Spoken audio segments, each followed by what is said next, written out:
Okay, so you just heard the introductions. Producers for this event are John Cerquone and Warren Singer. Let's have a look. Although you haven't seen the event yet, let's have a little applause for them. It's over fun.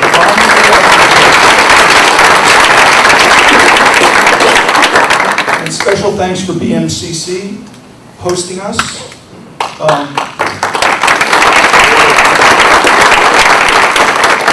And welcome students from BMCC. We also have students here from Kingsborough. And Rioyo, do we have any students here, or are you just the sole representative of the city? I'm representing the whole council. Okay. Rioyo heads the student chapter at City Tech. So we have 3 student chapters in New York. One is here at BMCC, one is at City Tech, and we have an application in. Is John Acosta here yet? John may be a little late tonight, but John is applying for a recognition of the student chapter at Kingsborough. One of our big projects this year is to try to reach out to the students, because the young people coming into this industry are the future of the society as well as the future of the industry. So please feel free to come, whether you're a student member, a member, or a non-member. You're invited to the SMPTE events. I encourage you to join as a student, if you are a student. It's $35 a year. We also have a student challenge so that you can apply for first year free, or first year actually sponsored by SMPTE members. So we're looking and encourage the influx of the next generation. Upcoming meetings. So we have, Mark already announced the October meeting. We'll actually have a meeting in early November, November 1st, and I'm going to swing the microphone over to Rioyo to talk about that. That will be a site visit to City Tech's haunted hotel. So go ahead, Rioyo. Here or there, wherever you're comfortable. Okay. Hello, hi. My name is Redera from the New York City College of Technology, City Tech. The Department of Entertainment Technology every fall presents a theme park called Graves and Dream Haunted Hotel. And it's taught by the faculty, and the students install the system. And it's so high tech that actually experts from the industry come to see the theme park every year, like Broadway theaters and Disney. And at this upcoming event, the gathering, we're going to have a special talk for the SMPTE meeting attendees. So please come. It will be on Saturday, November 1st. It's in Brooklyn. Depending on where you're coming from, but from Manhattan, it's just one subway stop. It's not far away. Okay, please come. It's Saturday, November 1st. And there will be some detailed announcements coming soon online. Thank you.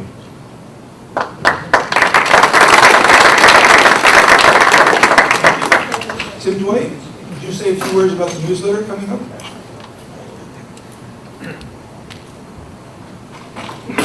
Yes, thank you. Well, after taking a summer break, as we usually do in SMPTE Land, we are resuming the monthly newsletter, starting this month, in fact. Probably about next week it will be coming out. And I'd like to give this opportunity to plug the newsletter. But this is also a great chance for you to put an ad into the newsletter with your business card. Leaving for the September issue, we're having a special $10 for that issue, which reaches a circulation of approximately 1,200 people. So it's a really fantastic way if you're a salesperson or looking for opportunities in the industry to get your word out in this most interesting newsletter, which is all about industry news, upcoming events, and so on. And I will take the liberty of signing up anyone who registered for this event tonight to be part of the newsletter distribution. So look for that in your box coming up. And see me after the meeting if you'd like to place an ad in the newsletter. It's a good deal. Thank you very much.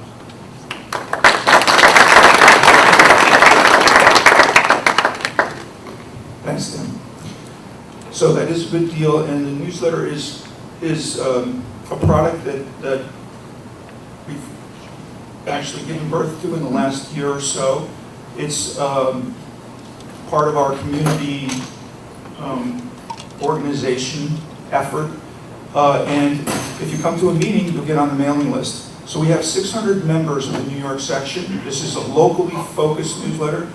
So anyone who comes to a section meeting or corresponds with us or gives us, or is a member of the section itself, is your audience when you are posting an ad in the newsletter. Also, it goes to a good cause. It helps us to pay for the events outside of section allocations, section budgets, which actually come out of your dues. So help us help you and advertise in our newsletter. In memoriam. So we are just a block from Ground Zero. A year ago, we actually attempted to have in the winter, have an event here, but we were snowed out twice during February and March. And at that time, I was able to go to our left here to the sitting area, and you and actually look out the window. Now there's a American flag drapery or American flag shade that's between us and Ground Zero, but you can actually, with that shade's not there, you can see the I-beam that's left from the building. We were directly overlooking. And the top of those towers are where the transmitters were. Mike, come on up. We have, just want to take a moment to remember some of our fallen brothers who were on transmitter duty that day. I just have a couple of names, and I want to say names, although I don't have all the names because it puts a little bit of a face on you know, the reality of the situation. For instance, from CBS, we lost two TV transmitter technicians. Their names were Robert Patterson and Isaias Rivera. There were about 8 or 9 more people from the various stations. And Mike knows one of the guys from which Mike and I are from ABC. So Mike, you want to say a couple words? Yeah, it's always sobering, you know, when you come down here and you see the Trade Center, especially when you don't get down here too often. But we had one guy from WABC, Don Franco, who I knew pretty well. He used to borrow my spectrum analyzer every now and then when we did, when he would do deviation on the AM, on the analog FM transmitter. If anybody remembers what that is. And he didn't borrow it that day, or would have lost my spectrum analyzer. But we did talk to him that morning, and probably one of the last people to talk to him. He said he was going to try and run down one of the back stairs. Obviously, he didn't make it. So. But every year, all the networks do a thing on it, which was just a few days ago. You get to see his picture there every year. So, again, it's sobering when you come down here. I didn't have anything prepared, but kind of choked you up on it. Thanks, Mike. Okay, student events. We just heard from Rioya about the Haunted Hotel in November 1st. I was hoping John Acosta would be here tonight. I would love him to introduce it. He is organizing on December 6th a statewide New York, I hope I get this right from memory, New York Films, well, I think it's New York State Film Students Association Conference. SMPTE will be one of the presenters there. Avid will be participating, and the idea is to have a get-together that's inter-networked with other upstate schools, as well as the city schools here are sort of being hosted at Kingsborough. So for you students, keep an eye on our newsletter for announcements about that. We'll also be publishing that and participating. Yes, sir. Maybe this might be something I could ask you later, but we also have a film festival that we do at the end of each semester that the production club puts together. Sure. I was wondering if there's ways that I could maybe somehow tie it to something like one of those events somehow, or let's talk as we go by. Okay. As we go by the year. Great idea. And by the way, just who we are at SMPTE, we are basically engineers, and our organization has been in existence for over 100 years, started as the Society of Motion Picture Engineers, and then television came and we became motion picture television engineers. These days we call ourselves moving image engineers. As you'll see, as we talk about second screen, the technology is changing. It's no longer really just quite television, although we're in a television-heavy city here. This is a major market in New York. There's some film production that goes on too. There's a couple of labs still here, although there tend to be digital labs. Oops, looks like we went ahead. Can't you down, can't you down, can't you down. But there are three principal pillars to our organization. Membership, which this meeting is an expression of our membership arm. Education, so we do, especially national headquarters does a lot of professional development courses. I just finished a course in Cisco networking, because networking is becoming more and more part of broadcasting or broadcast or media cast technology. And standards. Standards have to do with really working with industry and customers. For instance, ABC is a big customer of Avid, of Harris, of many manufacturers, to come out with standards so that things work together, whether it's a tape being able to play in a Sony brand or a BTS brand video recorder.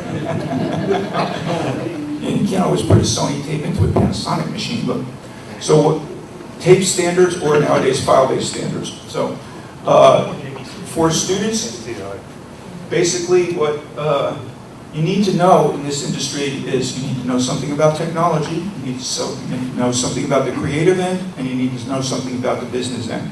Tonight we're going to be talking mostly about the technical end and the business end.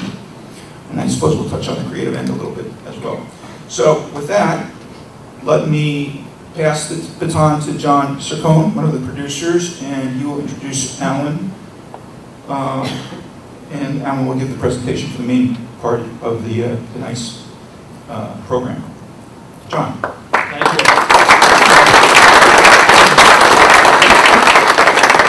James, I'm sorry, I might not have heard everything. Did you mention the scholarship? I did not. You did not, okay.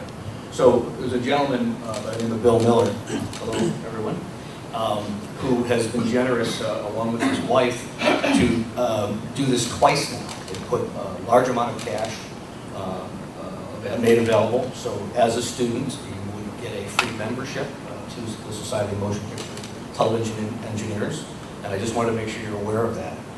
So any of us here can talk to you about that after. It's great, great thing that they're doing, and they feel so good about it. Like I said, they've just started another fund, and so we're encouraging every student to become a member of SMPTE, if you'd like to. So I just wanted to make sure you were aware of that as we move forward. So again, my name is John Cerquone. I thank you all, and on behalf of my partner, Warren Singer, for coming. I wanted to start tonight just with a quick comment about, if you take the B off of MCC, I come from where you folks are right now. From Rochester, New York, Monroe Community College, graduated there in 1977, started in 75. And I know it's a two-year school, but I immediately got involved with the WMCC radio group, which was broadcasting to a speaker in a hallway and a speaker in the grotto. At the time, it was actually a bar on campus. So between classes, you could have a drink and go study. But anyways, when I say two-year, I think when I joined the station, there was a gentleman who was on his 6th year at the two-year community college, because he was part of the radio station and never went to classes. And so we kind of had that picture in the 70s, all of these DJs just get all the albums and what have you, and you know, Commodores, okay? Brick House, which, by the way, is my wedding song. Okay? Just a joke there. But it was a great time to be there. We had a United Press International teletype machine, so literally rip and read, and I was a news guy. And so there I would be with the pencil in my ear and dictating the news to the school. So that's how I got my start in the business in a program called Audiovisual Technology, where I've ended up today in life. I think I'm the only person who graduated that class who's having anything to do with the business. It was great. We shot on black and white Sony cameras with open reel recorders, graphics. I loved my graphics teacher. She was great. But we were doing press type. That was what graphics existed of there. So we had what's press type? Okay. Wax letters that you actually would scratch off onto a page to create a camera board or what have you. One step away from the painting as they were doing on the networks at that time, painted boards.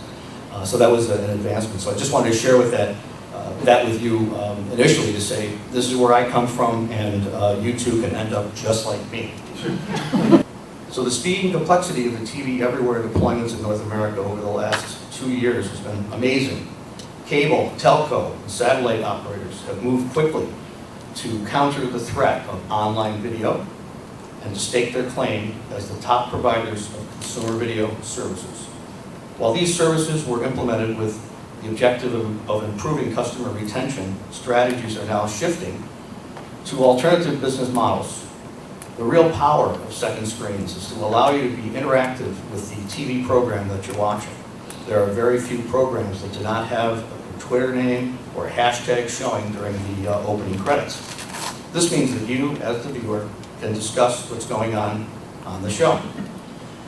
If you agree with something, if you're shocked by something, or if you have something to share with other viewers of this program, you will also find with some programs that you can go to their website and learn more about the characters of the program and more about the topic they've touched on. This can all be done on your second screen without you having to miss out on the program itself. Basically, a second screen is any device you can use to complement rather than replace your viewing. So pretty much any smartphone, laptop, or tablet.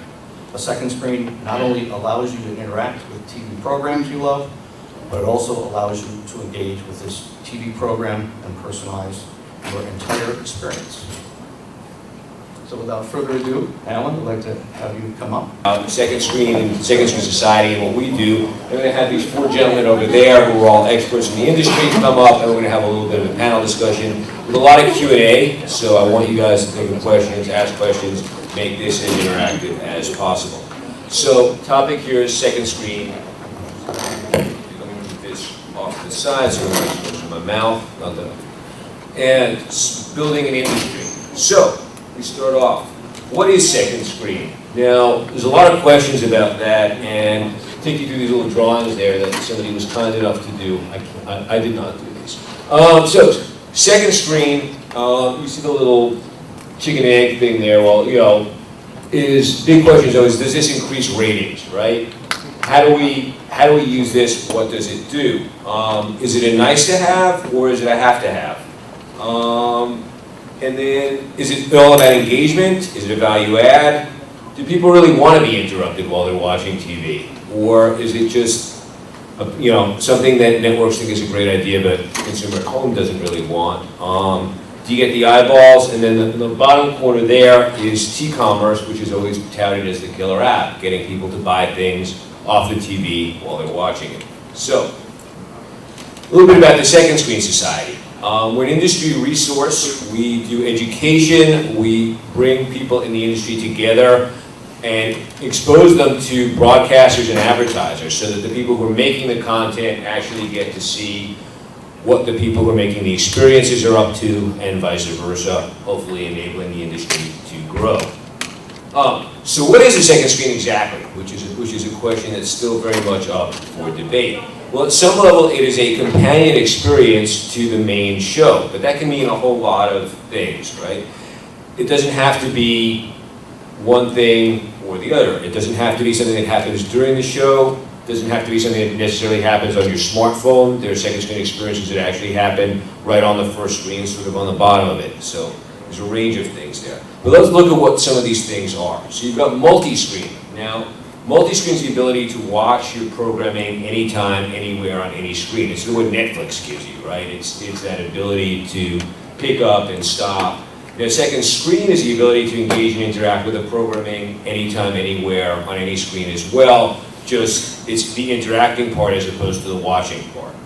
So, social TV is the ability to share and converse with your community while you're watching television. That's generally done through Twitter, sometimes through Facebook or Tumblr or other Instagram, other platforms. Now with second screen, the way that works with the second screen is the consumer engagement experience, and social is an integral part of it. So whether you're communicating directly to the show or to your friends, this social back and forth is one part of it. It doesn't have to be a part, but it's there. OTT, which stands for over the top, which was the old-fashioned way of describing streaming video, because it came literally over the top of your TV set as opposed to through the cable wire in the back. It's the ability to deliver a television experience of the internet. And with second screen, you're able to integrate that into traditional and cable broadcasts. So basically, it's second screen, multi-screen, social TV, OTT. It's all part of the same ecosystem. There's no easy word for it. We've landed on second screen because at the time, that was sort of what everybody was calling it. It's at some level a little bit limiting, so we really look at it as being anything that you do around the main broadcast of the program. Anything that adds interaction to it or understanding of it or anything else, but it's something that's complementary to that main broadcast. So it's something like if somebody has a talk show and then they have like a secondary talk show online, is that can be good? Yeah, that would be if there was a relationship between the two. Yeah, definitely. Yeah. Like Yeah. Like say Wendy Williams, Wendy after the show or something. Exactly. And there's a very well-known one that Bravo did with one of their chef shows. Yeah. Where the losers came on, right? They had a second. Yeah, that's second chance something. Yeah. Yeah, exactly. Yeah. They have that actually with The Walking Dead. Right. That's another good example of that.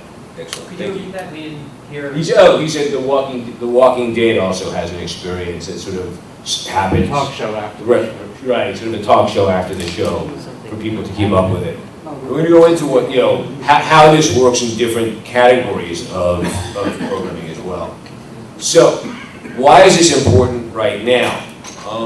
Well, there's billions of connected devices, billions of people online, billions of people using smartphones, and lots of people, even more people using cell phones, all of which lends itself to these sorts of experiences.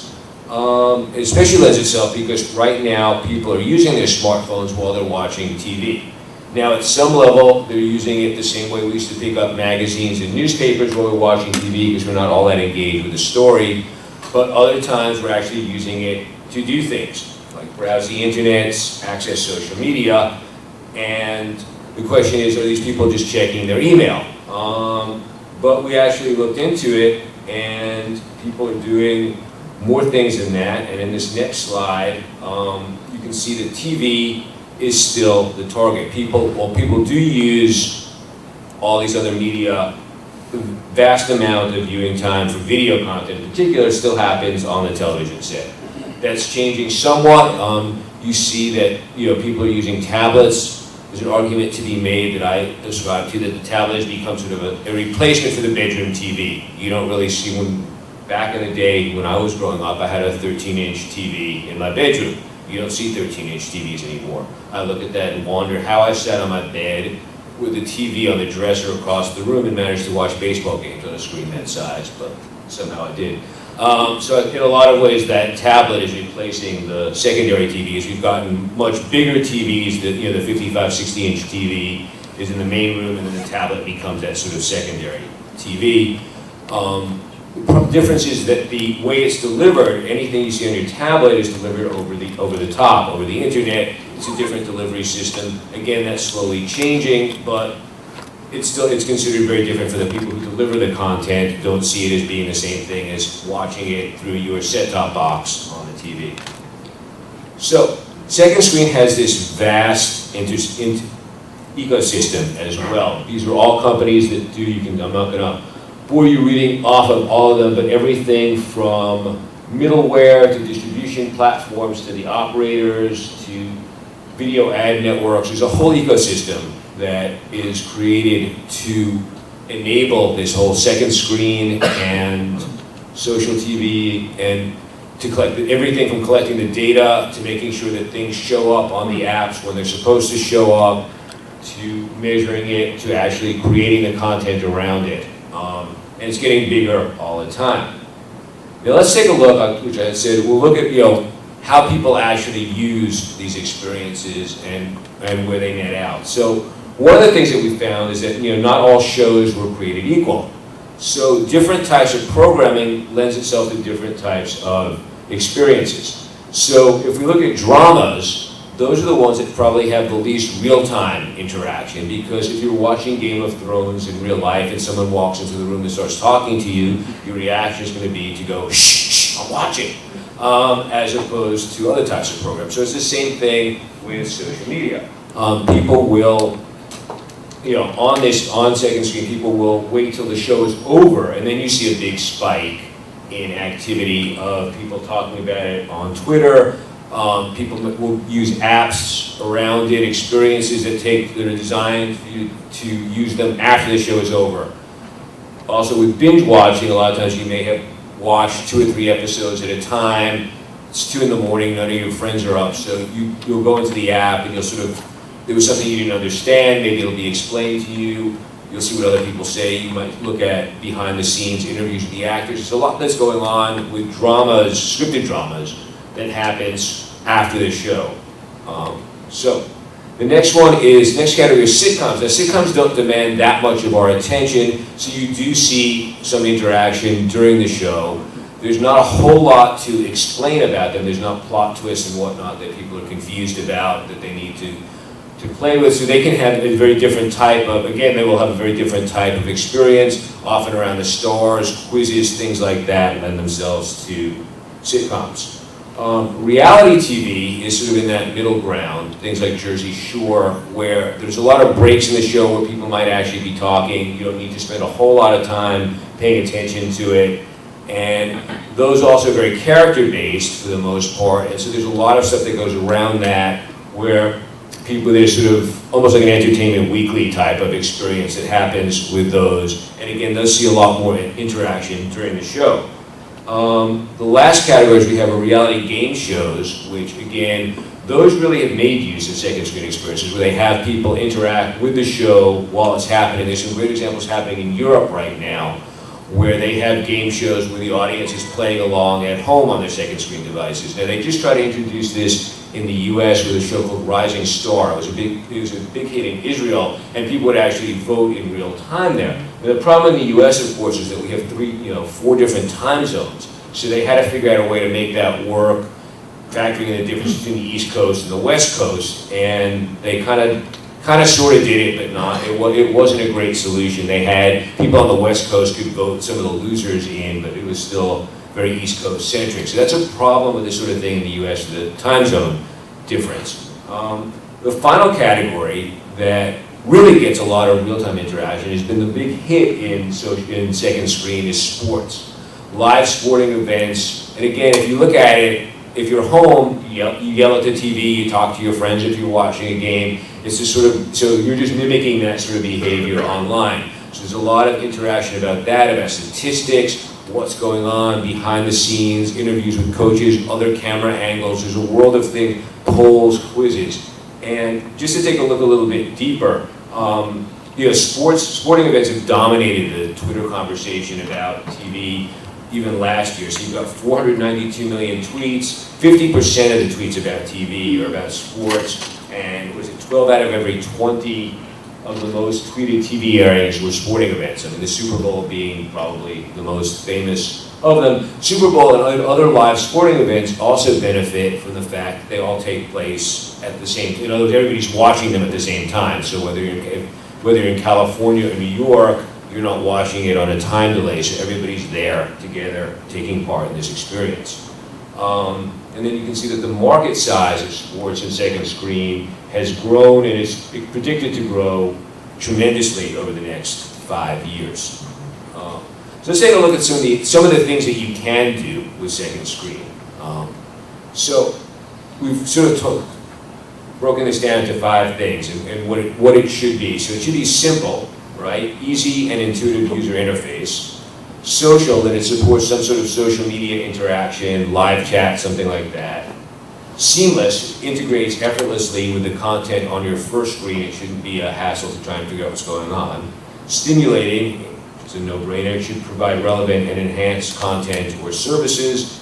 And then the final piece that it can have is search, where it allows you to discover, recommend, find other content, whether it's around that show or other programs that are on. So, different experiences do different things. You can control what you're watching, control the TV. You can enhance the experience. You can discover other content, whether say you're watching a documentary, it can lead you to articles about that topic, things like that. You can share it with your friends, and it allows you to multitask. So you can, if you're watching the show, you're watching a sporting event, you can look up stats on the players while you're watching the game. 10 easy ways to engage through the second screen. Leverage it during big live events. Incentivize consumer ad engagement. So something you see happen with Shazam, for example, where they'll say, okay, if you Shazam this ad, you get a coupon, and as people sort of spend more time with it. You can gamify the television ads, where you get points for checking in, things like that. You can bridge a campaign's TV and digital elements, that we were talking about before with having the losers on, I forgot the name of the cooking show. It's Top Chef. Top Chef, sorry. Thank you. Where you have something like that, where you sort of go from one experience to the other, but they tie in together. You can sync e-commerce with TV content that works particularly well on shows that are, for all intents and purposes, a 30-minute infomercial, like a cooking show like Rachel Ray, where you can actually have people buy whatever she's cooking, or buy a cookbook off of that. And it's also for sports. If you want to sell jerseys of the team, the player who just scored a touchdown, that's an easy way. You can have people sponsor second screen extras. So if it's a NASCAR race, you can have Castrol sponsor something on that second screen app. Give sports fans a game of their own. You've seen fantasy leagues that are playing along, or quizzes in sports, things around the game that you can incentivize people. You get social chatter using hashtags around it so that people can find that content. And you can enable real-time interactivity, the back and forth, and you can create transmedia opportunities. Transmedia refers to storytelling in different mediums around the same story. So you can actually get people going off and expanding the story, or going deeper into it on second screen. It's particularly for scripted dramas, and even sitcoms I've seen, where they, sort of backstory, behind the scenes, things like that. So, yes? Could you just go back to that one chart with the number 4, I think is where you talk about bridge of campaigns, TV and digital elements? Yes. I'm curious as to what you mean by, first of all, bridging, but then what's the difference between TV and digital elements? What's the digital element part of it? If you have stuff that's happening on that second screen app, in other words, if you have, behind the scenes, if you have additional, sort of stuff that's happened, that's only webisodes, things like that are only available on digital. Yes. Battlestar Galactica, the revamp did that. They had webisodes that were tied into the storyline. Right. The show came back on the air for the season. Right, a lot of shows, that's a good example, thank you, Carmen, that's a great example. A lot of other shows do similar things, where it's things that happen off, not off from the main TV show, but that are based on what was happening on the air, so you can sort of go back and forth between them, and if you're a big fan of the show, you get a deeper experience. It's a way also to keep people engaged between seasons, which is a big problem for the networks now that it's not this, we don't have this very linear, all shows start up in September and end in June and go to summer reruns thing. So it's a way to keep, especially even bigger for something like HBO, where they may have a 15-month gap between when a series airs and when it comes back on. So it's sort of you have to sort of almost think of it as a 24/7 cycle with all this stuff, and people are always looking for it. Also adding the fact that thanks to Netflix and other services, people often don't find shows when they air live, right? Walking Dead and Breaking Bad are great examples of that, where people found the shows on Netflix, caught up on seasons 2 and 3, and then started watching it live again. So that you have people coming to these shows at all different points, so giving them a digital home for stuff allows them to sort of catch up, keep in the loop, as the equivalent of being able to talk to their friends about it while it's on air or while reading reviews online. So it's a long explanation, but it's a good question, so thank you. Thank you. Okay. Anyway, the last piece here before we get to our panel is, how do you make money off of this stuff? If you are a showrunner or production company and network and you own this content, how do you make money off of all this second screen stuff? So there's 3 basic ways. So one is advertising, and even that has a couple of components to it. So there's sponsorship. You can actually get a brand that has some relevance, Budweiser if you're the NFL, Castrol if you're NASCAR, lifestyle, any kind of lifestyle brand, to actually sponsor either the entire second screen app or experiences that happen in the app. And that's, and so they get the goodwill of the fans of the show, and you get money. Subway did something like that. There's a show called Chuck that was about to be canceled. And it's a very interesting story. And the fans, it had sort of a cult following. And it's about 2-3 years ago. And Subway had been one of the big advertisers. So all the fans got together and they went into Subway stores one night and they filled out those comment cards and said, if you continue to sponsor Chuck, we'll actually eat at Subway 3 nights a week or whatever it was. And it worked. Because NBC decided to pick the show up again for another year. Subway became the main sponsor. They would make actual references to Subway during the show, very kind of pretty heavy-handed references too, but the fans were into it because it's what saved their show. Unfortunately, there still weren't enough fans, so it only lasted for a year. Display, again, other ways to monetize, you can have display advertising, inline video advertising on the second screen app, the same way you do on any website. Interactive advertising, and also what's politely known as native advertising, which is something that sort of mimics the content on the site but is produced or sponsored by a brand. It's also sometimes known as branded content and a lot of other words around that. It's sort of less egregious on something like this because it's on the New York Times, it's a little bit, there's moral issues about whether whether that's ethical to have something like that on a site that's not pretending to show you the news but just entertain you. There's not really that many moral issues. E-commerce is another one for certain types of shows where you can actually sell subscriptions to a second screen app if it's something that has sports where you've got a hardcore fan base.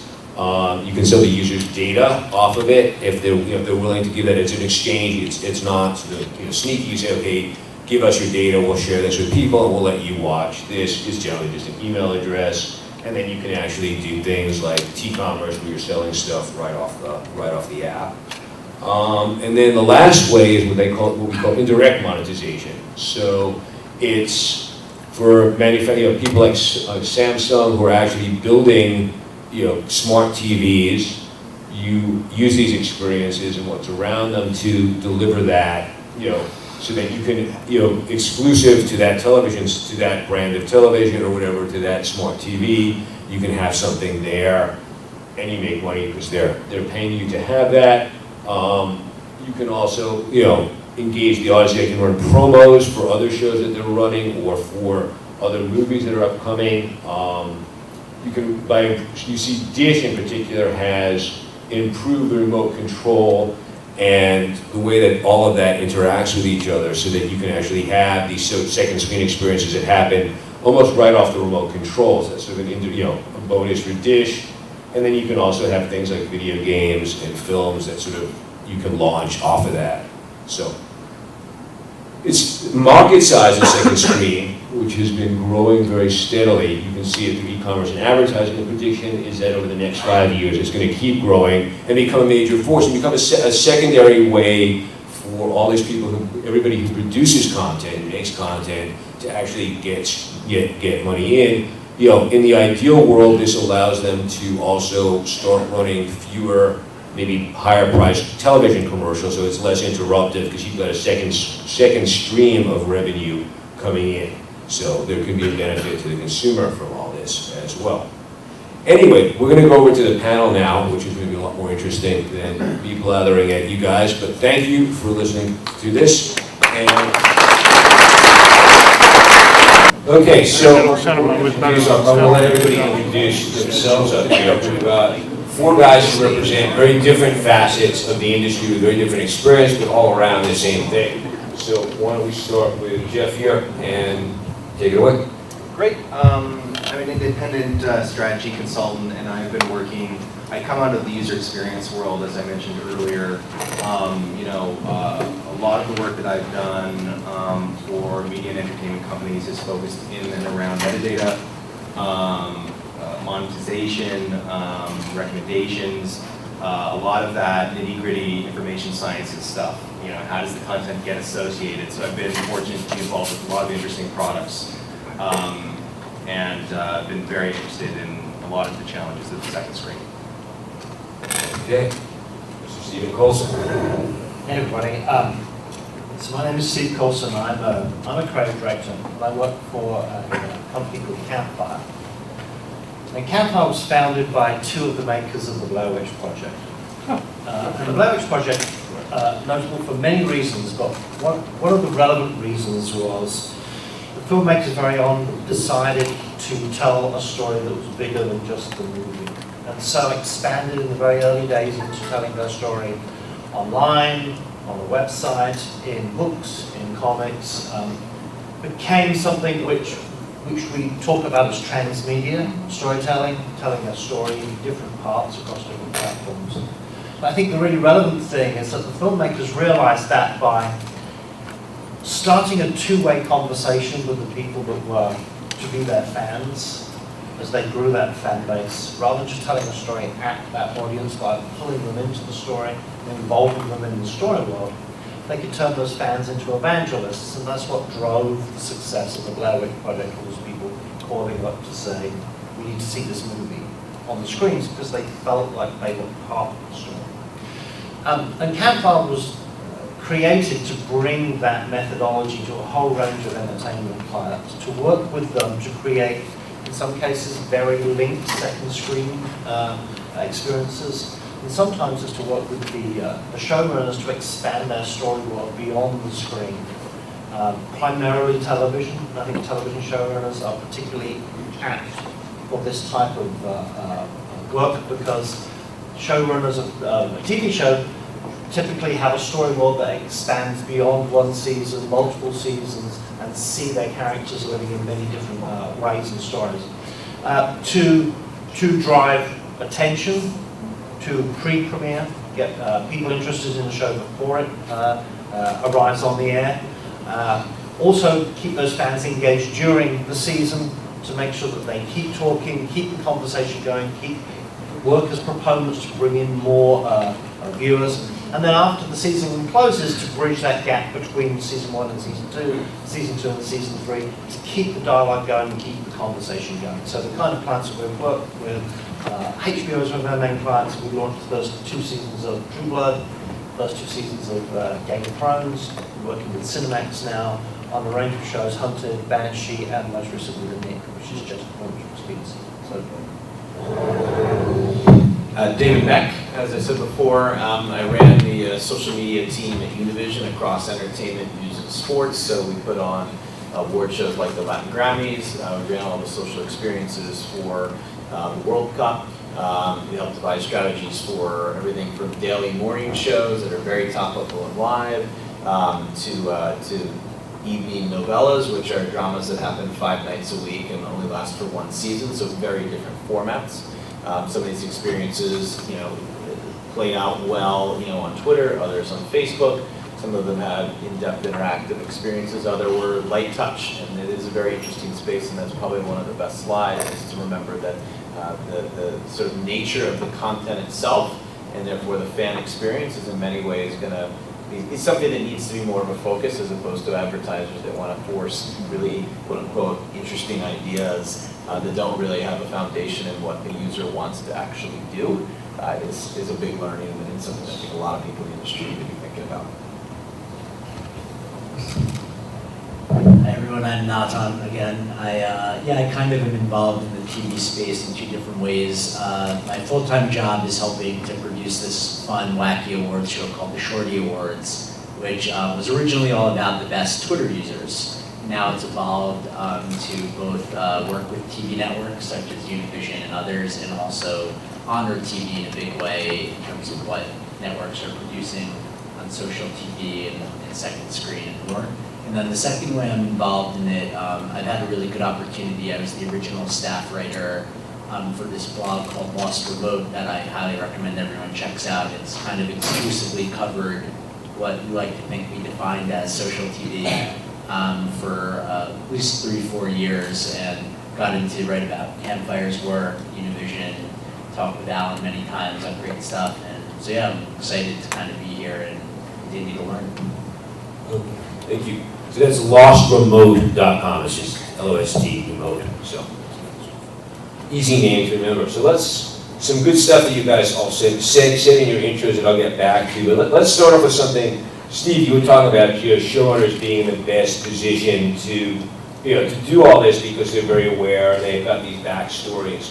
But do you guys find that most of them are still down with this, or do they need convincing that that there's a couple who've been successful and have seen the reason why, but that for the most part they're still unconvinced that any of this digital stuff is any good for them and is going to make them money? What have you all seen happening? Where has that changed in the last year or so as you see success stories? Anybody can take this. Well, over the last few years, I've got local lot showrunners, TV showrunners primarily, and I've never had a conversation with them about monetization or money. That is their focus. The focus is in 2 things. One, obviously, a story to tell, and 2, increasingly connecting with audiences. One of the things that Campfire is every year, our thoughts and our strategies are evolving and changing. We've come to believe that storytelling has always been a very interactive process. That's what we call ourselves Campfire. People just sit around the campfire, exchange stories. By all accounts, those Shakespeare plays were very bawdy affairs with people shouting at the screen and actors shouting back.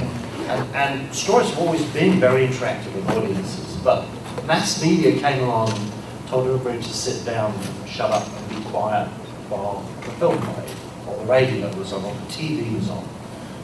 So, and we're talking a lot about technology, and technology that enables people to talk around programming, to talk to each other, to talk back, is reclaiming the interactive nature, the participatory nature of entertainment. And I think we will see mass media, we'll see the 20th century as this blip in storytelling, where it was the only time where the audience couldn't interact back with the entertainment.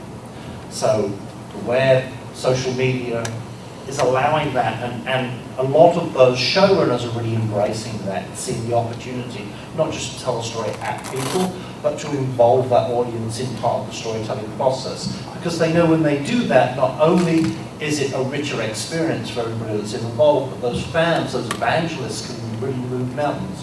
You talked about some examples. You talked about Chuck. Yeah.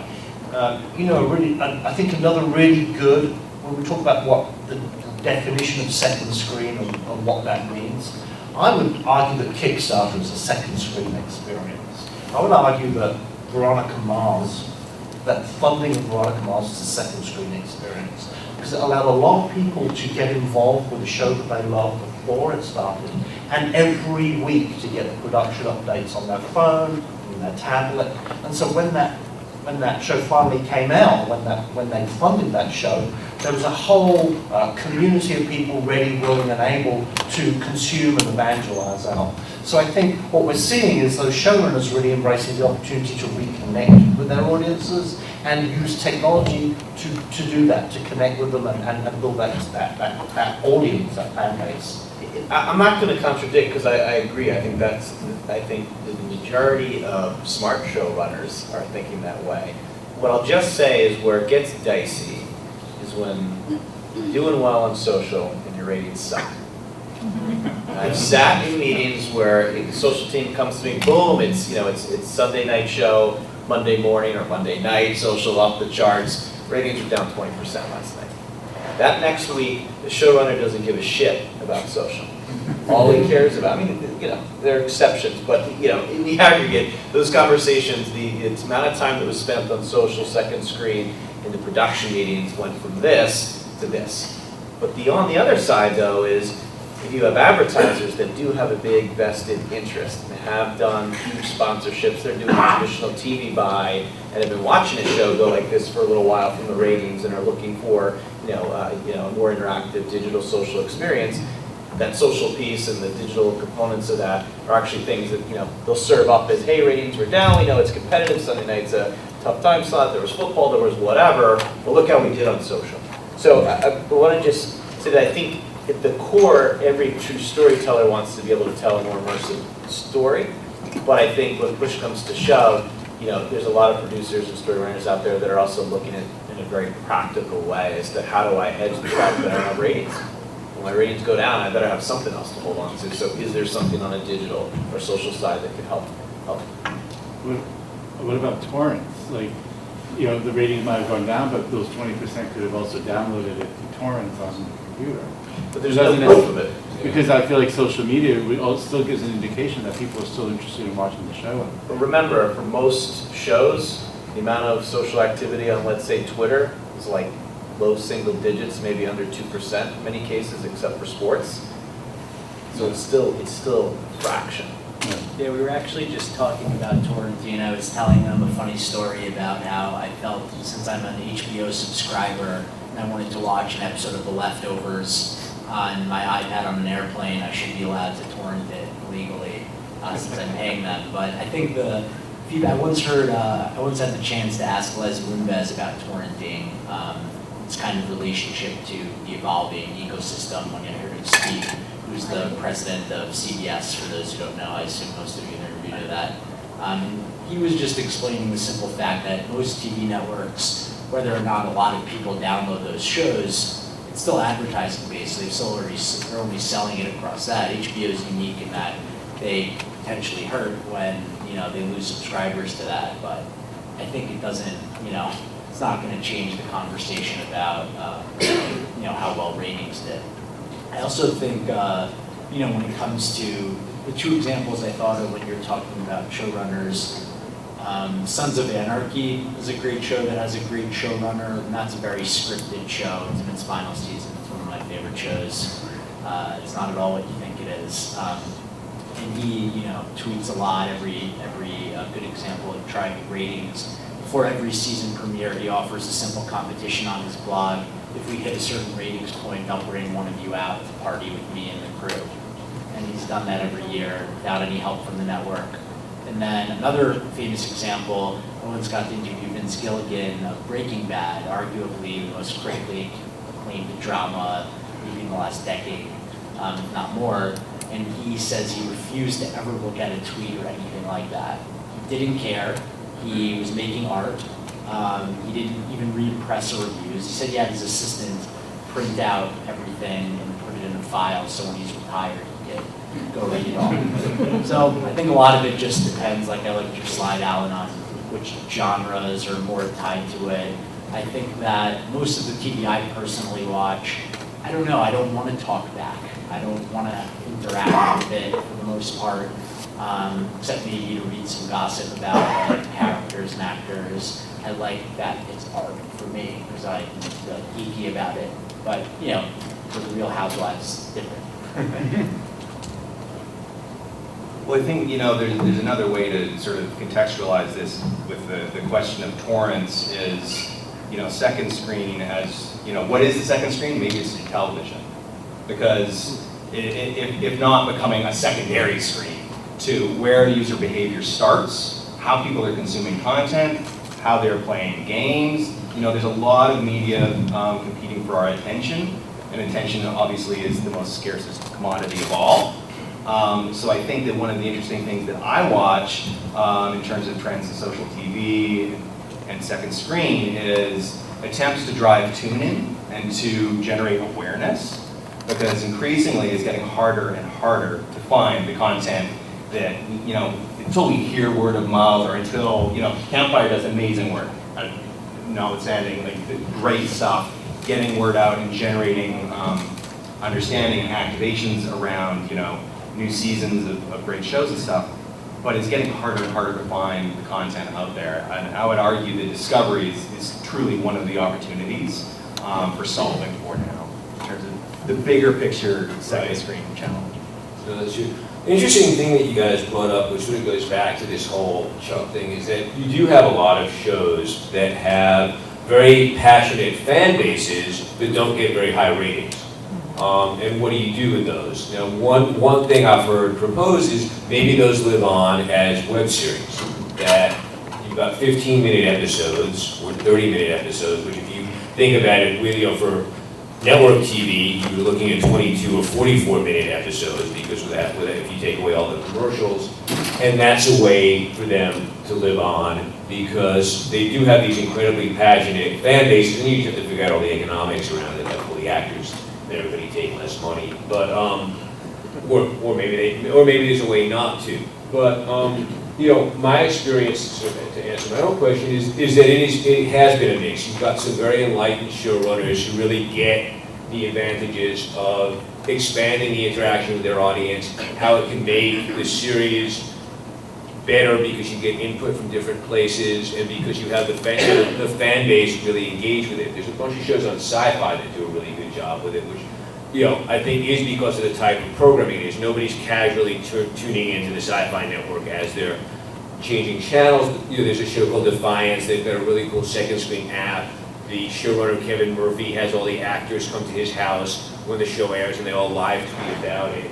And he does a really good job with that. The flip of it, there's plenty of times, and I hear this from guys who work at the networks, they ask for 2 stills to put up on the website, and the answer is, yeah, but that's $2,000. And leave me alone with the social crap. I've got a show to make. So we're still seeing, a range of where people's heads are at with it. Although I think as we get more success stories, as people start to see, this really can impact the ratings. You can get more loyal fans. In particular, something I was talking about before, keep people going from week to week or over that big summer break and keep them involved with the show. So, speaking of success stories, what have you guys seen that you've been impressed with over the last couple of months or year or whatever? Something that, with any of this, that you thought, wow, that was really good, those guys did a smart job. And since you're laughing, I'm going to make you go first. Wow. You put on the spot. I'm sorry, I thought you had something. Oh, I do. I have plenty of things, and I won't even plug stuff I've been involved with myself. One thing I was super impressed with, I guess, and continue to be impressed with is, literally what someone mentioned it before, but I think The Walking Dead doesn't get a lot of credits in the Emmys, but they really did make popular this idea of the after show about the show. And I think a lot of these, there's now, Talking Dead, Bates Motel does one on A&E, for those who know that show. So many shows do it now, and I felt like from a drama perspective, because I almost find it easier to do it for a talk show, like a Watch What Happens Live on Bravo. But what I really like about those is that for dramas, which as I mentioned, I watch a lot of when you don't want to talk about it during it, it's a fun thing to have on in the background while you're kind of tweeting about the crazy reactions after the show airs. So that, and then I think, another really interesting case in terms of, what I'm seeing in this entire space, I think this might speak more to kind of your group and being way more technically savvy on the TV front than I definitely am, but I really followed a lot the Aereo case very closely this summer. And for those who aren't familiar, Aereo was the startup who got sued because they were taking mini broadcast antennas and letting people subscribe to the basic channels like Netflix, and so all the networks sued them, and they ended up losing in the Supreme Court. What I was most fascinated by was the idea of cloud DVRing and what that lets us do, and how that's kind of the next frontier of accessing content. So right now we have, Netflix, Speaking of web series, you can say Arrested Development is now a successful web series on Netflix, because, it was on TV and now it's funded there. But, there's Netflix, there's HBO Go, there's all these great ways to get content, but the majority, let's say, Americans still subscribe to TV, and, a lot of them now have DVRs, but your DVR is still very ancient. It's almost like if you still had your PC from the 90s, because it's a relatively small hard drive for what's capable, and it only lives on your hard drive. There's very little ability to access your own content that you're paying for anywhere you want. So I'm, excited about some other companies that are replicating that part of what Area did, and it's less about the social TV content, but more about, how much more accessible content is going to be when you can just access your own content whenever you want. The reason they haven't come out with cloud DVRs is it's still not clear from a legal perspective that they can do so.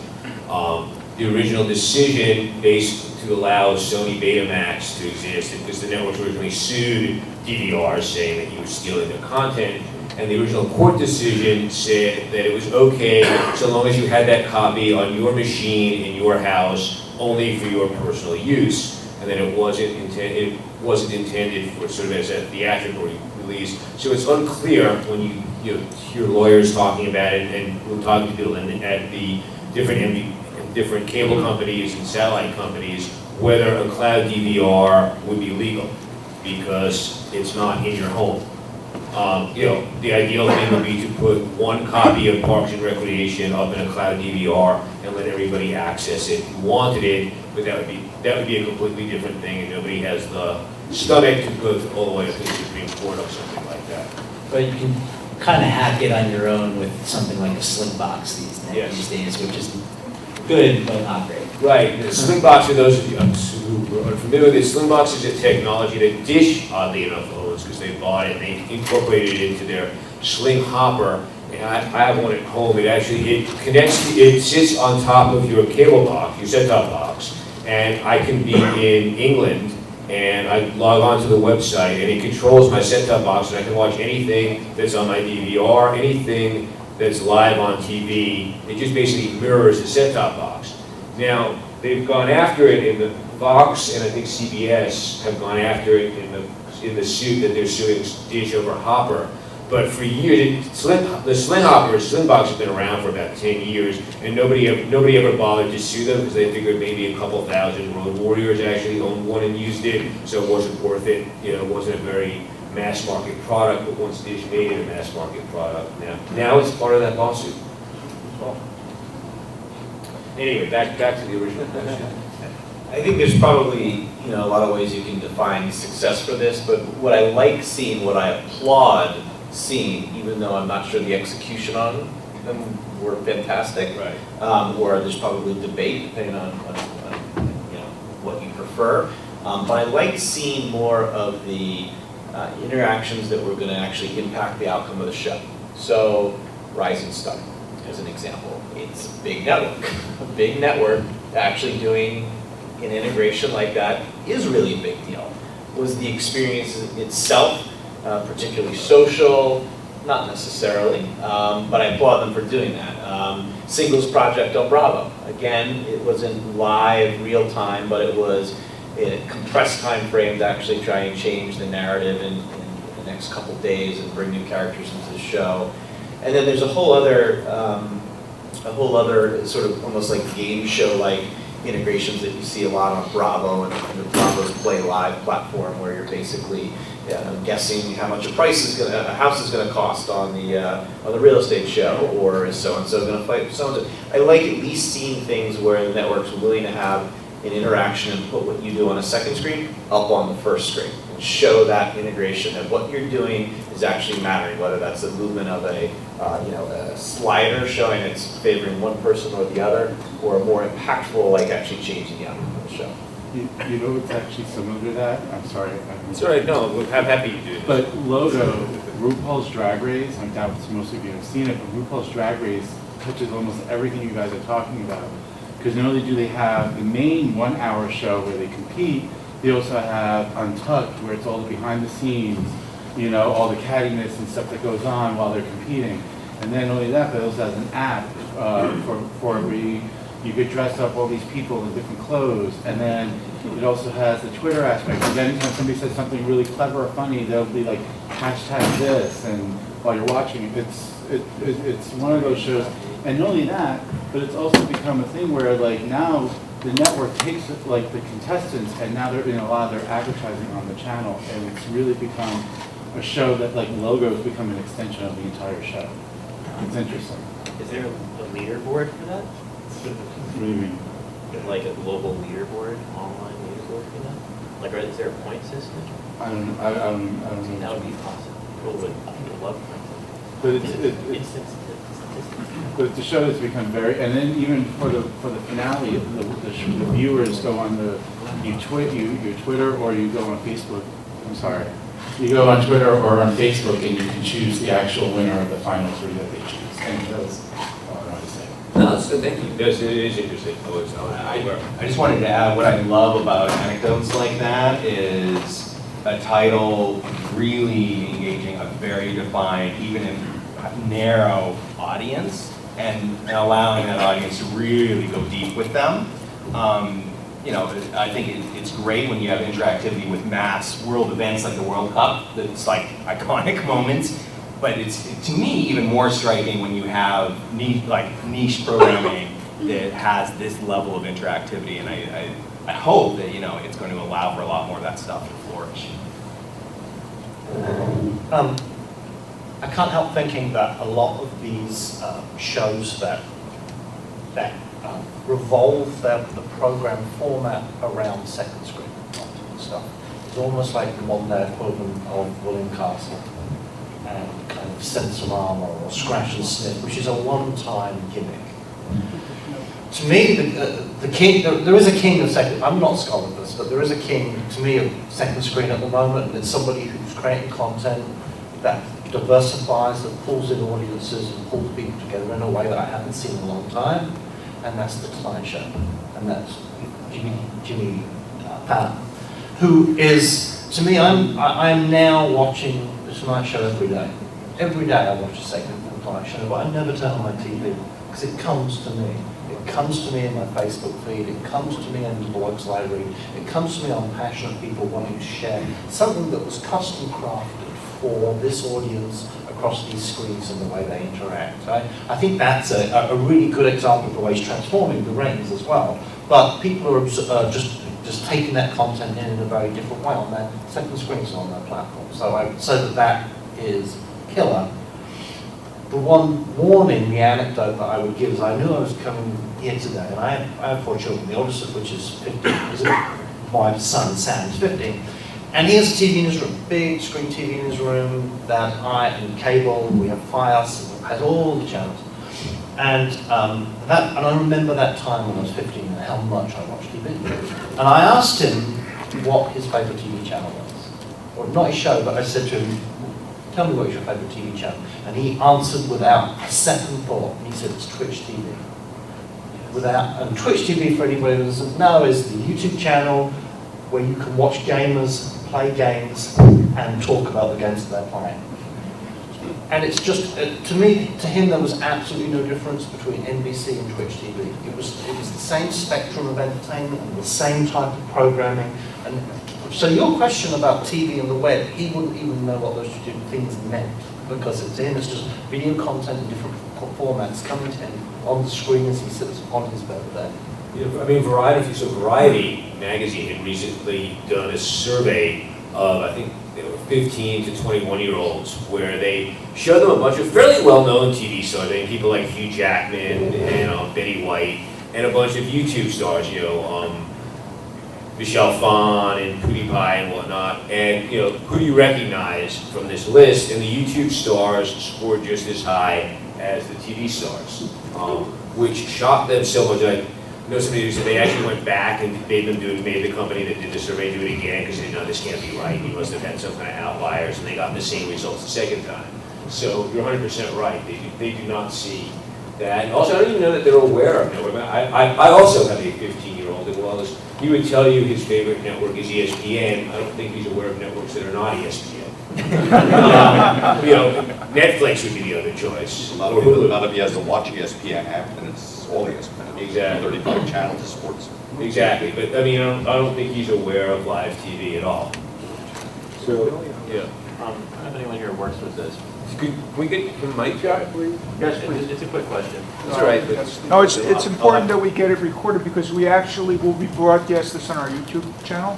So you can watch If it. anyone here works with this, but why do we not have a la carte television in this country? That's changing. Programming. It's changing, I know. It's a big topic, I guess, right? Because, I mean, I can answer, the easy answer for that is because very few networks are independently owned. There's these big, Disney, ABC Disney owns ESPN, and Disney and about 20 other stations. CBS owns Showtime and a whole bunch of others. So they're all owned by these groups. And when these groups negotiate deals with the various, we call them MVPD, which is cable companies, but it takes into account that some are satellite and some are telcos. When they negotiate the deals with them, CBS says, okay, you have to take all our CBS stations or none. And there's not much Comcast or Verizon can do because they need that content. And they do it because they want their smaller stations to get carried. There's one, and that's basically why we can't get a la carte. They call them bundles, and that's why you can't break up the bundles. There's a school of thought that says that maybe down the road, a lot of these smaller things like the basket weaving channel don't need to be 24/7, that they can just be streaming, and that they don't have to have as much content. But that's why we don't have a la carte. But that's kind of changing now. I think with like HBO announcing that like they're probably going to let you have access to HBO out. It's called Over the Top. It's called Over the Top. Oh, okay. It's basically an internet unicast connection. Yeah. Which, I'll be honest, I'm very much looking forward to because me and my boyfriend were talking about getting rid of cable as soon as HBO does that. So yeah, I wouldn't hold my breath on that. Seriously. Oh, really? Yeah, HBO does this as a negotiating tactic, so that when Comcast doesn't give them as much money, because if you think about the reality of them having to collect money from people, they've got an incredibly sweet deal right now with the networks. Right, anytime somebody wants to watch Homeland, which is on Showtime, HBO makes money because they're generally bundled together, and so you can't take one without the other. And they don't. Every month, all the cable companies hand them big checks. If they had to go it themselves, they'd have to set up a whole department for billing and all that, plus do their own marketing and everything else. So it'll be a while, I think. They tried it in Europe, in Europe, and it didn't work for a lot of reasons. But that's another reason why it may not happen real soon. And to play the devil's advocate, logo probably would not exist if there was a la carte and no bundling. Mm-hmm. So the little channels are supported by the bigger channels. No. Question? Yeah. Yeah, I got one. I mean, it seems like a lot of what you're showing here is more of an extension of what we've always done. I mean, in the early days of movies, they developed fan magazines. And any way to get publicity out there, and you're talking about the showrunner and ratings going down, that happens all the time. And you talk about putting these shows on the air as webisodes to try and keep that loyal fan base. The soap operas tried that, the General Hospital, a couple of the other ones, it was a dismal failure. But I'm wondering, when you talk about second screen and true involvement, are any of you aware of what NBC Local does every week? I guess not. Okay. NBC Local News is the local Today show. And at about 15 minutes before the end of the show, they have a trivia game, okay? 10 questions. The whole segment itself takes about 5-6 minutes. You interface through a GUI, either on your iPhone, iPad, whatever, to answer the questions, and they run the Twitter feed. The people on there, and I'm ashamed to say I'm a little involved with this, shows you what a shut-in I am, but my wife and I play this every week, and on the Twitter feed, it's the same people showing up every week as a core group of maybe 40, 50 people. By the time the game is really going, they've got about 3,000 people playing, but what's happening is that these people on the Twitter feed, they'll sign on an hour before. When do we play Twitter? When's it going to happen? How's your mom? How's your this? And you get this whole community going to the point where one of the guys on there established a meetup group, and now they have a meeting planned in the Rockefeller Tree. They've already done a meeting down at Rock Center. They go down. The people, the talent on the show, either whoever is doing it or some of the other people, like Raphael, what's his name, the weather guy, he'll talk to them on Twitter, and then they have a bot, a trivia bot that will often talk to them as well. But it's created this very interesting microcosm community When you talk about second screen, because they're interacting both on their portable device as well as on the TV, you're seeing the results on the TV. I mean, I ended up in the top 10 one. I just happen to know too much about something stupid. But, you know, this is, to me, this is like what we're talking about. You know, I tried it on one of the Super Bowls, one of the Giants Super Bowls. I sat on my computer on a Giants, you know, site, and we're all, you know, so instead of sitting in a bar and drinking beer, I'm sitting by myself drinking beer with all these guys going back and forth. You know, that's where I see this whole idea of second screen, disruptive, whatever you want to call it, as opposed to, yeah, this is all great stuff that you're doing, and yeah, it's all money making. It's just advertising. It's another form of publicity, of special events, things like that. But when you're actually involving people in the interactivity, I mean, that to me is what I thought second screen was supposed to be. It's supposed to draw you into the show more, somehow, which is what this trivia game does. So I think that's actually powered by a company called Megaphone TV. Could be. I don't know how many markets they do, but yeah, it is Megaphone. So with Megaphone, there's guys like iPowwow. You're seeing more of this. I mean, ESPN has it up all the time now, where they'll quickly throw up a quiz, and producers are becoming specialized and understand, like, all right, here's the rundown for the show. Where can we create engagement moments for people, you know, pop in and ask questions? So what I like is the fact that this community exists every week. The same people get on there. It's a fan base. It's amazing. So, you know, going back to the definitions, so to me, I kind of define that more as social TV, the interaction of doing something here that impacts something on the screen. The second screen, watching a whole bunch of Jimmy Fallon content, you know, it could be on, you know, it could be on a computer desktop, it could be a laptop. There's some interaction. I know where sometimes they'll ask, you know, certain questions, but I think that's fundamentally different than what you're talking about, which is, you know, some element of impacting the content experience in a live way, rewarding the fan with the payoff, either being top of the leaderboard or winning or getting the name. But if you're talking about second screen promoting a show and helping it survive, but it's and promoting the monetizing, show. that's part of the monetization process. Yeah. I mean, there's also, you know, we were talking before about different formats want different forms of second screener interactions. So something like a local news show, based on who the audience is and the type of programming, something like that works really well. You probably couldn't do that for a crime drama because it has a very different audience, a very different sort of spin to it. You want to do something very, very different, and they're all equally valid, right? One is not worse than the other. I mean, one of the things, and this actually sort of could segue into the next question, in the next topic, is, you know, we see the various social media and the effect they have there. You know, Twitter, Facebook, and to a large degree Tumblr, which kind of gets downplayed. But Tumblr has this really unusual fan base of sort of super fans, you know, bordering on insane. People who actually make animated GIFs of the show's collages, things like that, put it up there, and are really passionate fans. Down to Twitter, which gets, you know, a much broader audience, and then Facebook, which may or may not, because it's mostly private. But to throw this out to you guys, I mean, Twitter, especially before their IPO, did a really good job of convincing people outside the television industry that they played a really major role in it. Do they, or is that just a lot of sort of, you know, talk based on nothing? Or is it yes and no, based on certain things they do and certain things they don't? Yeah, I guess, I don't know, I think the most interesting thing with Twitter is, I like when they're trying to play around with the technology more, like the ability to DVR something right from within your Twitter feed. I think Twitter did a great job at kind of pushing the concept of social TV forward in a big way, because they were the first ones who talked about it a lot and tried to come up with ways to get advertisers to spend lots of dollars with them. I think now, you know, the biggest issue is, right, nothing's apples to apples, so it's really hard to kind of compare everything. But the fact that there is now this whole Nielsen Twitter TV rating, whether or not, you know, Nielsen did this big partnership with Twitter to offer a, you know, weekly rating, or it might even be daily at this point, as part of because of an acquisition they did. And regardless of if you think it's good or not, there was a major move by them, like the ability to get the major player of TV ratings to come up with a whole new rating system just based around Twitter is pretty impressive, and at least it's something to point to. I think the issue is, like what we mentioned, you know, Tumblr put out research in the last 6 months about social TV all being about not while the TV show is on, but like 36 hours after it, how fans are reacting and creating GIFs like you mentioned.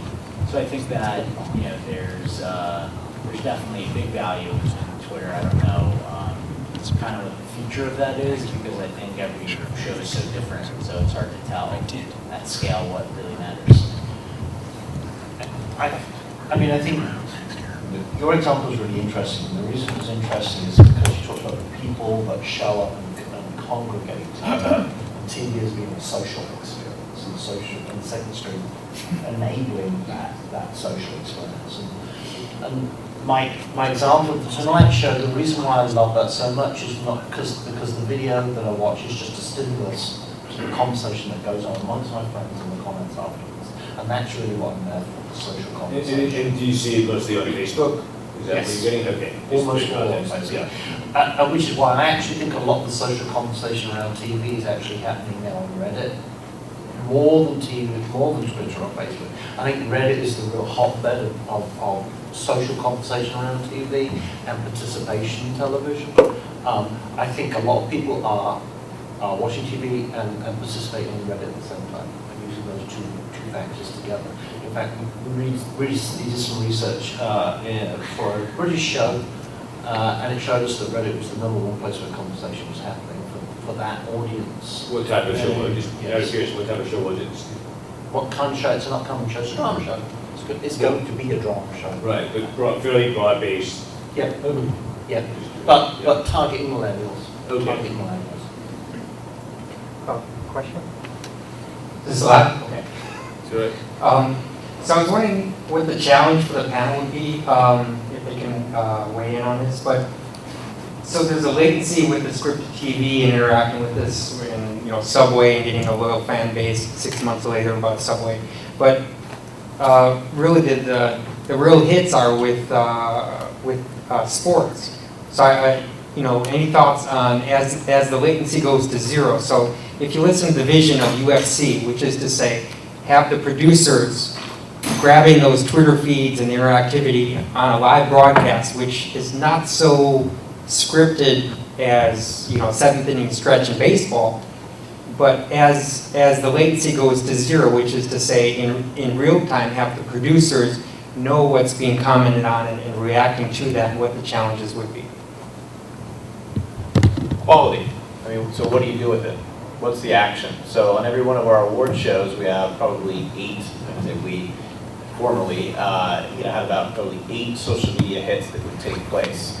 And those hits could range from everything from comments on a performance that just happened, somebody wins an award, they're on stage, maybe somebody slipped on the red carpet.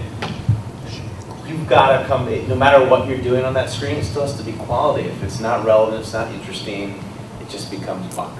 And so I think there's certain shows where there's a purity to the screen and producers will keep that very, very clean, and others where there's more liberty. I know for a fact on the award shows, at Univision they would put up congratulatory tweets for people when they won awards. I've seen other award shows where you see literally no on-screen social content whatsoever. There's some shows where you'll have Instagram videos that are asking questions to the stars in the red carpet, which are slightly more interesting than what used to be innovative, which was just simply tweet-based questions that were on the red carpet. So there's an evolution from just going from basic text to video, but at the end of the day, it has to be of quality, otherwise it doesn't deserve to be on the main screen. My question is that, knowing that television, the gentleman on the far left said, to our far left, said that television might be the second screen. And I think that, I kind of vibe with him on that, but how do we make the transition? Because I feel like television will be no longer, and everyone else will just know that their tablet or their phone is access to their own shows personally. Like for instance, me, I only look at Suits, Game of Thrones, and probably my favorite Nucky Thompson in the Boardwalk Empire. And I mean, I really just have my work week throughout the week, and I just only look forward to those shows. So what's the future? I mean, how do you access all of those now? I'd be curious, like for you, I share my HBO Go password with 1 million Do you have Natan's password? No, I don't have his password. Let me know if you want it. I basically have a subscription, but I watch on my phone. I watch on my phone. When I'm not working, when I get a little slight bit of time to myself, I'll take the time to do it. I'll probably be watching it somewhere along the lines of 12 p.m. to 1 a.m. or something like that. I mean, to answer your question, you know, the MVPDs have all looked at the phone companies and looked at what happened over the last, say, 5 to 10 years, where they went from having everybody have one landline in their house to one landline and 4 cell phones. And they said, damn, we should do that too. So their goal is to get everybody their own individual television account, so that even when you are married and have kids and whatnot, that everybody in the family will have their own account, which will show up. And you'll be able to collect all the data off of that. We'll talk about data and whatnot a little bit. But they'll know, and they'll be able to send you ads that are appropriate for you. In other words, you won't be getting, ads for, arthritis medicine or some, or other things that are inappropriate for a 20-something, man. Isn't it clear that the cable companies have realized that people are moving, so now you pay for data? Does this man have a microphone, please? You're paying for the data service more now, and the television is like becoming secondary to them. Yes, but they're still looking if they can charge you for 4 TV accounts and 4 internet accounts and whatnot, then why not? And then, but it really boils down to having the power of that data, of knowing what, because right now they only know what the household is doing. If they can know what each individual person in the household is doing, if we look at it through rose-colored glasses, it means you get fewer, better targeted commercials that you might actually want to watch. Or you may just get a lot more commercials that you don't want to watch, but let's hope it's the former. But back, oh, sorry. No, I just I'm gonna stand up because the gentleman cannot see me from here. I wanted to continue on the development of this being interactive with the customers. And from what you're saying right now, I see this kind of discovery is very similar to what YouTube does to its customers. And I'm a big YouTube watcher, mostly American and Polish beauty channels. And I can see how many possibilities of being a fan of a certain channel or of certain topics allows the viewers to share with others. It's linked to Twitter, to Instagram, to Facebook, so you can share your thoughts. But at the same time, it even allows you to choose a certain point of a video and link it so that once you click on it, you can show the person you share with it the certain point that you meant. Let's say you have your favorite scene, you want to share that, you can do that through YouTube. However, I think one of the weakest points of YouTube is that it is linked to Google Plus right now.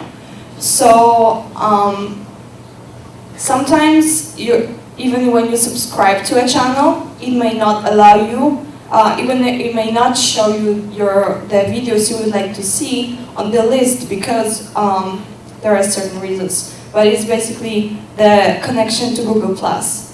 And my question is, if all those commercials, the advertising on your development, when the second screen is going to be connected to television, to those advertisers, is it still going to let people subscribe and see the actual channels and the actual shows they want to see? If it's going to be always in the same way, if it's not going to make you skip certain shows, and at the same time, how is it going to help you to plan your time and your day so that you could plan in advance. So the show, let's say playing live right now, you cannot see it. So with the television, with this kind of development, if you're gonna be able to watch it later.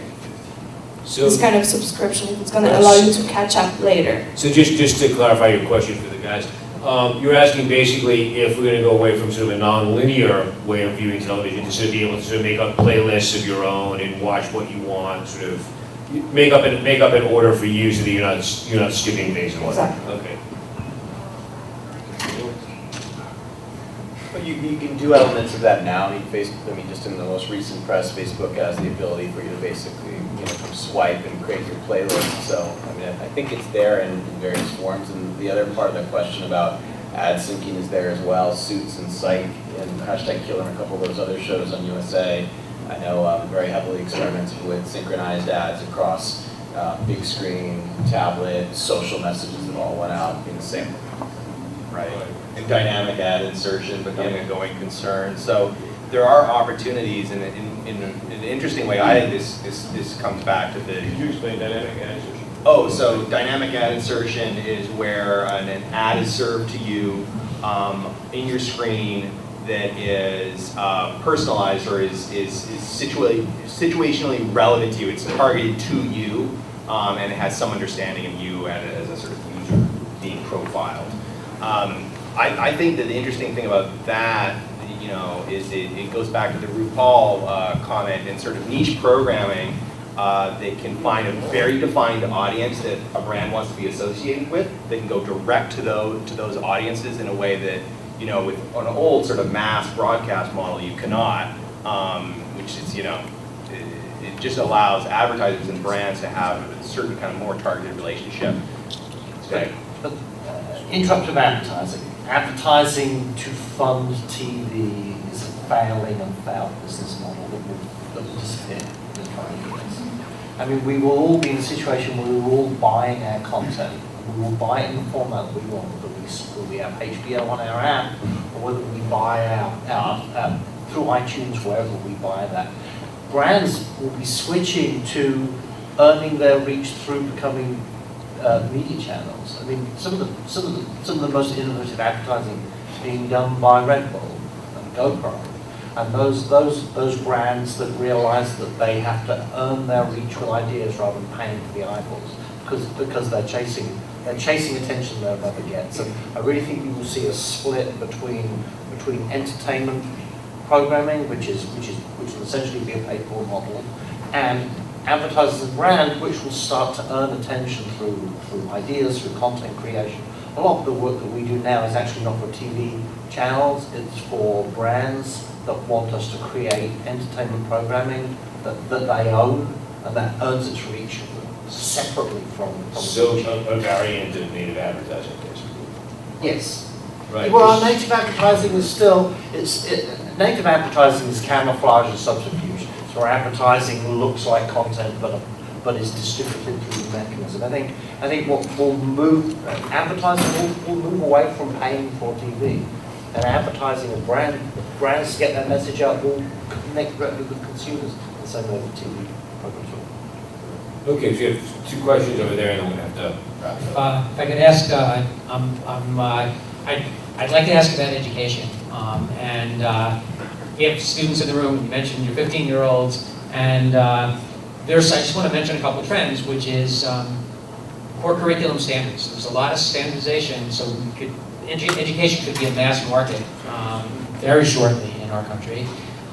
Second thing is that kids and adults, I mean, we often need to demonstrate, to be assessed, to demonstrate our skills and our knowledge, and it seems like a lot of what you've been talking about has a lot of applicability. Another trend I just want to mention is the flipped classroom, where students actually watch programming outside the classroom and then come back into the classroom to interact over it. Small social groups that are support, slicing and dicing programming to customize it for students who learn at different rates and in different ways.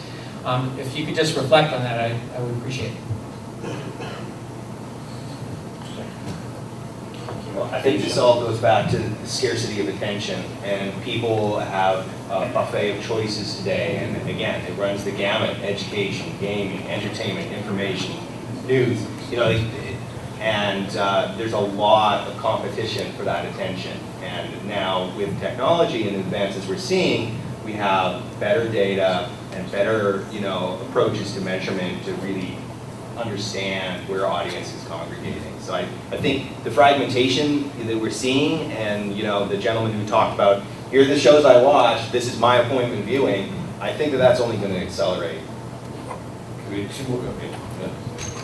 A few years back, maybe about 3 years ago, all of a sudden, all at once, we saw more than a handful of these second screen social TV branded apps appear, and they all typically raised a bunch of venture capital money and Z-Box and GetGlue and a bunch of others, and they've all sort of disappeared somehow. There was one that sort of emerged separately, Shazam, that kind of hung in there for a little while, and I was seeing the Shazam bug, and I thought it was kind of a clever way in which to have an audio recognition between your device and the television commercial to launch an enhanced promotional native advertisement on the device. But now I don't even see Shazam bugs much these days. Do you guys have any insight as to what's going on in that space and why those companies pretty much all failed, and why Shazam isn't happening these days? Whereas, maybe even as recent as 6 months ago it was hot. That could be a whole panel. So, yeah, the short answer is that nobody wanted them.